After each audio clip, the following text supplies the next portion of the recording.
ఒక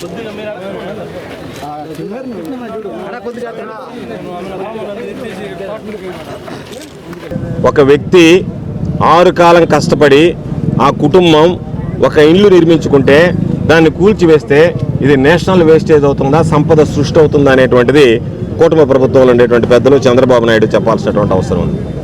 కాబట్టి కక్ష సాధింపులకు పాల్పడతాం, ఒక పద్ధతి పాడు లేకుండా మా ఇష్టారాజ్యంగా వ్యవహరిస్తామని చెప్పి ఈరోజు ఈ ప్రాంతానికి సంబంధించి మున్సిపల్ శాఖ మంత్రిగా ఉన్నటువంటి నారాయణ గారు, నోడా చైర్మన్గా ఉన్నటువంటి కోటమిరెడ్డి శ్రీనివాసులరెడ్డి గారు మా ఇష్ట ప్రకారం మేము వ్యవహరిస్తాం, మాకు ఎవరు వ్యతిరేకంగా ఉంటే వాళ్ళు ఇల్లు కూల్చేస్తాం, మాకు అనుకూలంగా ఉన్నటువంటి వాళ్ళని వదిలేస్తాం అన్నట్టుగా ప్రవర్తించడం సరైనటువంటి పద్ధతి కాదు. ఈరోజు పాప రకరకాలైనటువంటి జీవోలు తెస్తున్నాడు నారాయణ.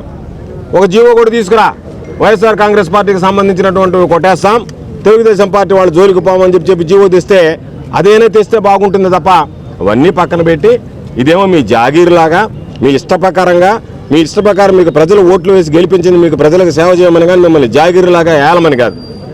కమిషనర్ గారు, మున్సిపల్ అధికారులు మీరు కొంతమంది అత్యుత్సాహం ప్రదర్శిస్తున్నారు కాబట్టి కొంతమంది మున్సిపల్ అధికారులు కిండలు పడుతున్నారు.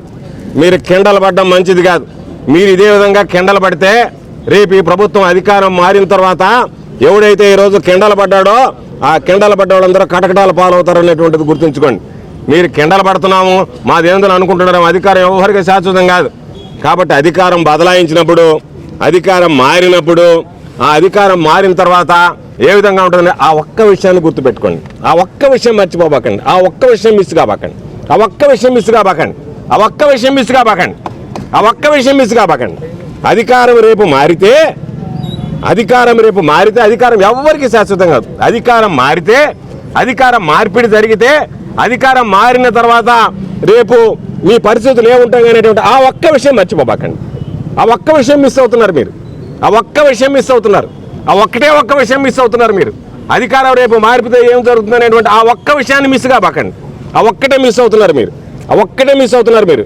కాబట్టి మీరు అనుకుంటున్నారేమో మేము కిండలుగా వ్యవహారం చేస్తామని. మీరు కిండలు పడ్డంత సులభంగా ఉండదు రేపు రాబోయేటువంటి రోజుల్లో.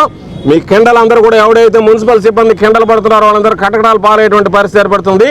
కాబట్టి రేపు అధికార మార్పిడి జరిగిన తర్వాత ఈ కిండలు పడ్డటువంటి వాళ్ళు అంతు చూస్తాం తప్ప ఎవరిని వదిలిపెట్టేది ఉండదనేటువంటి విషయాన్ని సందర్భంగా తెలియజేస్తున్నాం.